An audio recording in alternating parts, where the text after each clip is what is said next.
안녕하세요, JBNB 여러분. 네, 오신 걸 환영합니다. 오늘은 제가 한국이 아닌 일본에서 에어비앤비 사업을 시작하게 됐는지 아주 현실적인 이유와 그 이야기에 대해서 한번 이야기해 보려고 합니다. 에어비앤비 창업 요새 정말 관심 많으시잖아요. 숙박업도 그렇고. 그리고 지금 한참 또 휴가철이다 보니까 해외에서도 한국을 많이 방문을 하고 있고요. 그래서 에어비앤비 창업, 숙박업에 관심이 많으신 분들이라면 이 영상을 끝까지 봐주시면 좋을 것 같습니다. 그리고 여러분의 시간과 시행착오를 꽤 많이 아껴줄 수 있는 영상이라고 생각하거든요. 꼭 시청해 주시길 바랍니다. 저 같은 경우에는 지금 현재 부산과 오사카를 왔다 갔다 하면서 살고 있는데 요즘 부산역만 나가 봐도 캐리어를 끌고 다니는 외국인 관광객들이 정말 많아요. 그래서 길을 걷다가 그 수많은 사람들을 보면은 문득 이런 생각이 저는 들었어요. 수요가 이렇게 많이 넘쳐나는데 저 많은 사람들은 오늘 밤 다 어디서 잠을 잘까? 이렇게 단순한 호기심으로 저는 이 숙박업에 들어왔거든요. 즉 에어비앤비 세계로 그 호기심으로 들어왔습니다. 눈앞에 수요가 걸어 다니는 게 뻔하게 보이는데 사업하는 사람 입장에서 이걸 안 할 이유는 전혀 없었어요. 그래서 호기롭게 에어비앤비를 시작했습니다. 그런데 말입니다. 한국에서 에어비앤비 사업을 준비하려고 연구하면 할수록 좀 느끼는 게 있었거든요. 보통 저 같은 경우에는 새로운 사업을 하게 되면 대부분 보통 일반적으로 거대한 벽에 부딪히게 됩니다.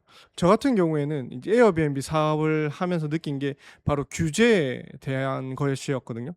규제가 저한테는 거대한 벽이라고 느껴졌어요. 보통 에어비앤비 한다고 하면 여러분 어떻게 생각하세요? 원룸이나 오피스텔 하나 예쁘게 꾸며가지고 사진 이렇게 딸깍 찍어가지고 올리면 끝인 줄 아시죠? 절대 아닙니다. 한국에서는 합법적으로 에어비앤비를 운영한다는 것, 즉 외국인 관광 도시 민박업을 하려고 하면은 치명적인 조건이 한 개가 있어요. 뭐냐면요. 바로 전입신고를 해야 됩니다. 전입신고. 내가 거기에 살아야 된다는 거죠. 뭐 살아야 된다는 말일 수도 있고 그 전입을 그쪽으로 해야 된다는 거죠. 다시 말해서 무슨 뜻이냐? 제가 실제로 그 집에 살고 있으면서 남는 빈 방을 아니면 남는 그 집을 외국인에게 빌려줘야 한다는 거죠. 여기서 좀 심각한 문제가 발생합니다. 내 몸은 하나인데 어떻게 여러 개의 집을 동시에 전입신고를 할 수 있을까요? 즉 다시 한국에서는 이제 규제 때문에 합법적인 에어비앤비 운영은 딱 한 개만 가능한 결론이 나옵니다. 어떠세요? 여러분 사업할 때 제일 중요한 게 뭘까요? 바로 확장성 이미지죠. 아무리 괜찮고 돈이 되는 사업이라고 해도 확장성이 안 좋으면 명확한 한계가 옵니다. 여기서 얘기하는 확장성 뭐라고 말씀드리냐면 일단 제가 방 하나를 기가 막히게 세팅을 해서 1년간 뭐 365일 내내 만실 채운다고 가정해 볼게요. 한 달에 200만씩 나온다? 그럼 너무 괜찮잖아요. 그러면 제가 욕심이 생길 수도 있잖아요. 그러면은 방을 2개를 할 수도 있고 집을 3개를 할 수도 있고 4개를 할 수도 있고 5개를 할 수 있고 그러면은 흔히 뭐 디지털 노마드에 뭐 월 1,000만 원 버는 그런 사람이 되는 거죠. 하지만 이게 확장성에 문제가 있는 게 뭐냐면 제가 아무리 많은 돈을 벌고 싶어도 한 달에 돈을 벌 수 있는 한계치가 정해져 버린 겁니다. 그렇죠. 제가 오토로 돌리면서 스케일업을 해야 되는데 우리나라에서는 1개 이상 늘리는 순간에 약간 불법이 되어 버리거나 아니면 이제 편법이라는 걸 써야 됩니다. 합법적인 테두리 안에서 사업을 키워 나가는 게 원칙적으로 좀 이제 막혀져 있는 거죠. 차단돼 있죠. 사업가 마인드로 봤었을 때는 이건 좀 너무 큰 리스크라고 생각합니다. 그래서 그런 부분이 있어서 조금 매력 없는 비즈니스 모델이 아닌가라고 생각을 했거든요. 그래서 제가 이 좀 딜레마에 빠져서 이걸 해결하기 위해서 눈을 돌린 게 바로 일본입니다. 일본이라고 해서 뭐 규제가 전혀 없는 건 아니죠. 소방 점검도 좀 철저하게 받아야 되고 현지 구청에 정식적으로 인허가도 받아야 됩니다.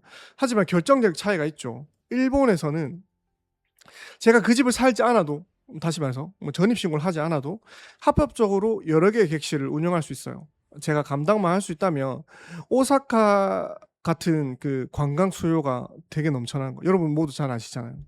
그 대도시에서 객실 2개, 3개 아니고 그 이상 세팅하고 운영 가능한 그 확장성이 보장된다는 거죠. 이제 한국에서 느꼈던 그 좀 답답한 그런 마음 있잖아요.